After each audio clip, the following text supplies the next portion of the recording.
December 23ஆம் தேதி 2024 அண்ணா பல்கலைக்கழகத்தில் அங்கே படித்துக் கொண்டிருக்கக்கூடிய சகோதரிக்கு மிக மோசமான கோரமான ஒரு பாலியல் வன்கொடுமை நடந்தது நமக்கு தெரியும். 23ஆம் தேதி நடந்த அந்த பாலியல் வன்கொடுமை 24ஆம் தேதி 25ஆம் தேதி ஒரு குற்றவாளியை கைது செய்தார்.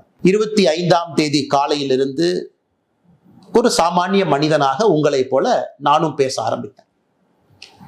அதன் பிறகு படிப்படியாக சமூக வலைதள பதிவுகள், பத்திரிகை நண்பர்களை சந்தித்து தொடர்ச்சியாக பேசியதன் விளைவு 25ஆம் தேதி சாயந்தரம் ஒரு கைதை காமிச்சாங்க. ஞானசேகரன் என்கின்ற ஒரு மனிதன்.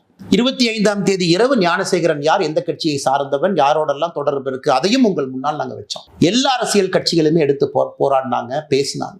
அதனால இது நான் அரசியல் பேச விரும்பல. முதல்ல நாங்கள் அது ஓட்டப்பந்தயம் கிடையாது. முதல்ல அண்ணாமலை தான் ட்வீட் போட்டான். அதை மாதிரி நான் ஒரு கீழ்த்தரமான அரசியல்வாதி கிடையாது. மாற்றம் வேண்டும் என்று விரும்பக்கூடிய உங்களை போன்ற ஒரு சாதாரண மனிதன். இன்னைக்கு நான் அதை பற்றி பேசுவேன். ஜனவரி மாதம் கடைசியில் உங்கள்கிட்ட சொல்லியிருந்த சில விஷயங்களை நான் சிடிஆர், கால் டீடைல் ரெக்கார்ட் ஆதாரத்தின் அடிப்படையில் உங்கள் முன்னால் வைக்கப் போகின்றேன். இன்னைக்கு பேச வேண்டிய நேரம் வந்துருச்சு. 25ஆம் தேதி கைது செய்யப்பட்ட பிறகு பல விஷயங்கள் நம்ம பார்த்தோம். எஃப்ஐஆர் கசிய விடப்பட்டது. 27ஆம் தேதி நான் ஒரு அறப்போராட்டத்தை முன்னெடுத்தேன். அதன் பிறகு அண்ணா பல்கலைக்கழகம் சில விஷயங்கள் செஞ்சாங்க. நாங்கள் செக்யூரிட்டி அது பண்ணுறோம், நாங்கள் டைட்டன் பண்ணுறோம். சென்னை உயர்நீதிமன்றம் எஸ்ஐடியை போட்டு கண்காணிக்க ஆரம்பித்தாங்க.